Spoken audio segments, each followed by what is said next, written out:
We will smoke them on the beaches. We will smoke them in the streets. We'll smoke them on Parliament steps underneath their feet. This shall be our finest marijuana. Crusader, we have to make it free. The Cannabis Crusader. Yes.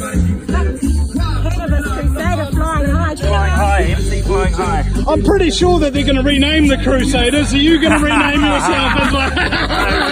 There's nothing wrong with a crusade. We're on a crusade to save the cannabis and free the people of New Zealand. Unity, finally. Do you think that cannabis is central to New Zealanders' freedom?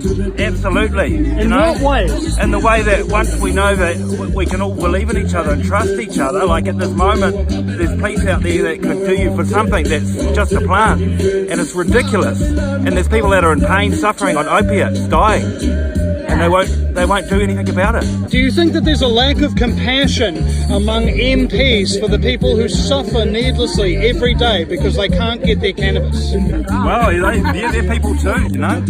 Right now I've got my dad to try medicinal cannabis oil, and he's managed to get off his codeine, and so that's a win for me. It's amazing, and it's time now, and people are already doing it, you know.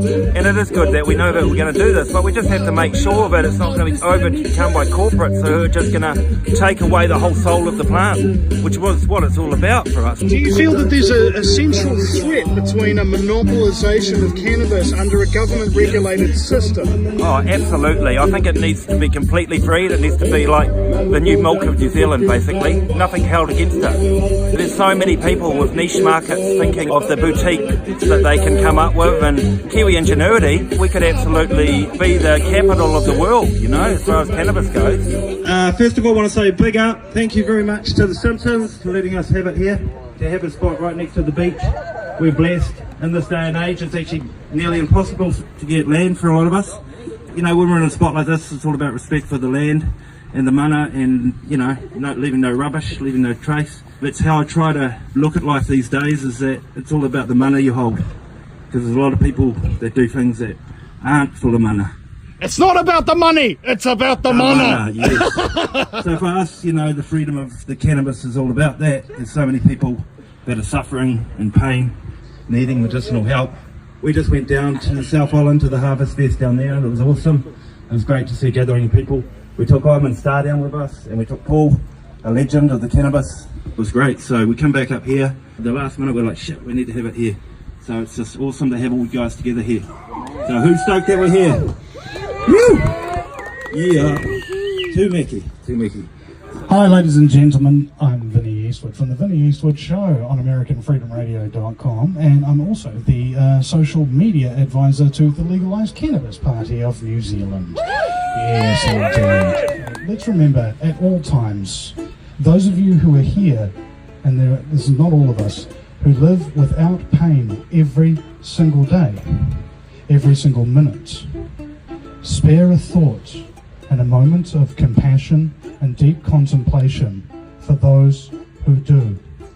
Because for us who are not infirm, frail, and facing death, this is a choice. We stand up for them who cannot. That's what the Legalise Cannabis Party is all about. Thank you.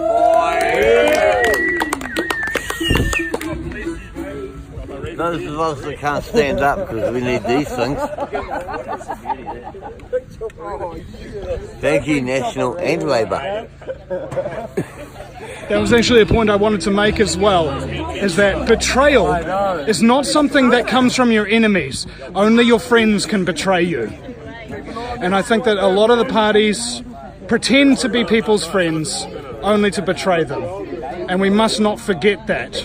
And we must not repeat that fucking mistake. Oh, that's my red one. I agree entirely. This is a born and bred New Zealander, ladies and gentlemen, that cannot stand up without one of these. And he's smoking a cannabis cigarette. Isn't he evil? Shouldn't he be locked away? Shouldn't he be executed or something? You know, isn't he a bad person because he uses what relieves his pain? That is the argument that the government uses. Whoa! Oh, it's an old snakey. This is the old snake. Are you sure you can handle that, bro? Like, We do, yeah. We know we got it. We know the title first. oh, now that is symbolic right there. Oh. Anything to say to everybody else at J-Day 2019? We're across the country. Are you as high as me? We'll take that as a yes. Just don't stop what you're doing, man. Everyone just keep smoking and smoke every day, all day. You're doing well. Keep it up. They can't fucking stop you, ladies and gentlemen. They can't. If they could, they would have done it. Hello, Vinny. No, Oh my goodness! I haven't seen you in years, darling. I know. Holy shit! This is my ex-neighbour. I used to live next to her at like 1-5 Ruapehu Street in fucking Mount Eden. Oh my god, how's it going, darling? Just another random participant at J-Day. Nothing to see here. Nothing to see here.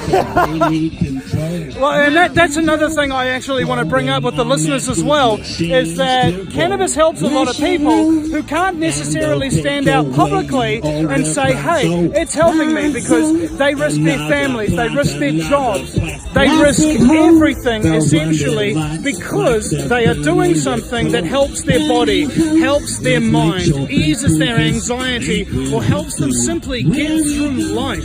And it is inhuman and inhumane to say that this is not allowed. That's why the Legalise Cannabis Party is basically doing what we're doing, and have been doing so for about 21 years.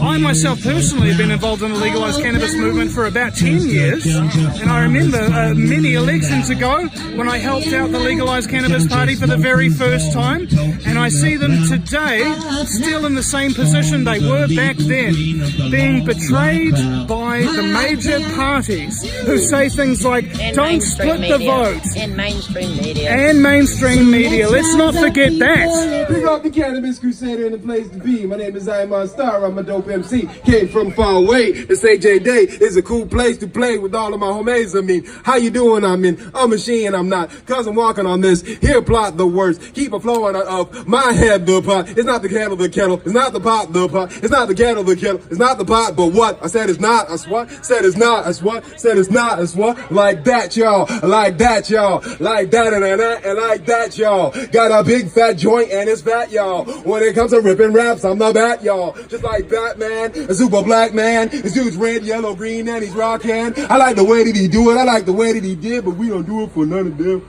Do it for the realists. Thank you very much. I hope y'all feel this. New Zealand is I'm a star. If you want to fight for cannabis, you generally don't have millions of dollars behind you. But if you want to monopolize it, or if you want to keep it illegal, you might find a few $1 million. But here in the Coromandel, we've got what are known as activists.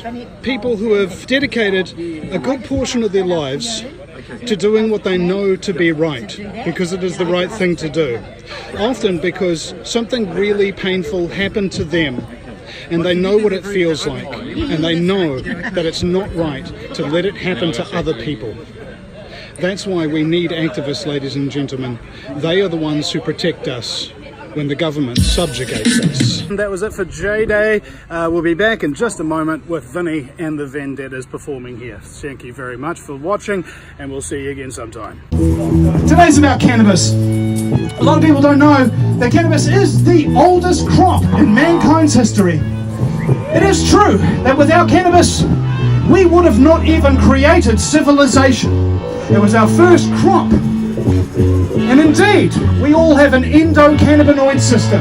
Cannabinoids from within. All of your cells, from birth, have receptors to cannabinoids, ladies and gentlemen. When you drink breast milk from your mother's milk has cannabinoids to stimulate your appetite so that you will consume more as a baby and grow stronger. The cannabis plant works very much the same way for human beings. Each of our cells cries out for it. So when you ingest cannabis, a cell that's in perhaps disrepair will say, oh my god, I need some zinc, I need some magnesium, I need some vitamin C, give me something. And then, so what it's got these little sea anemone things that they come off the cell, right? that's specifically looking for cannabinoids that are loose through the system.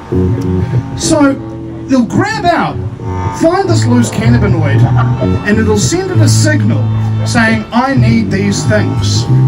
The cannabinoid molecule is made up of carbon, hydrogen, and oxygen, the three building blocks of life. And its cell structure is so complicated that it can actually rearrange itself, transmute, one might say, to give your cells precisely what it is they're craving.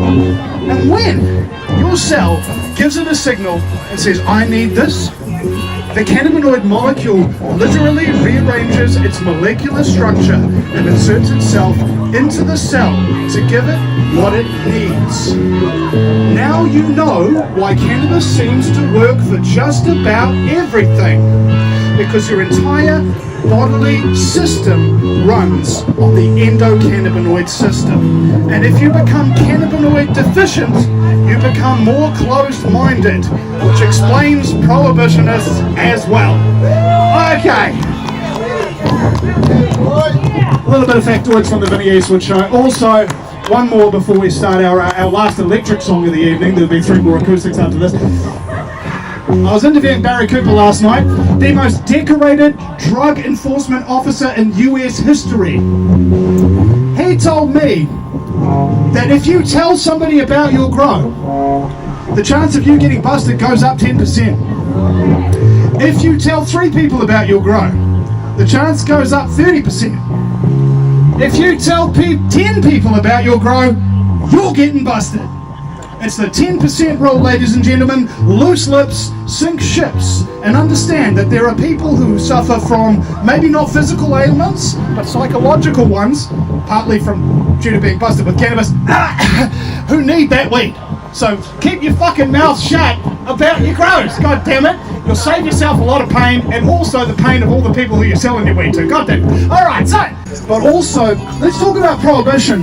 And the concept of prohibition is, if you tell people to not do something, suddenly, magically, they just won't do it anymore. This concept was tested in France, and I think it was the mid-1600s by a French king. He wanted to sell potatoes to the French people. The French people hated potatoes. They thought they were bland, they thought they were tasteless, and they thought that they were only the kind of thing that rich, dumbass snobs who didn't know any better would eat. So this French king set up a plot of potatoes, and around these potatoes he erected a great wall. And atop this wall he appointed many guards to guard it night and day, this potato crop. And the most interesting thing happened.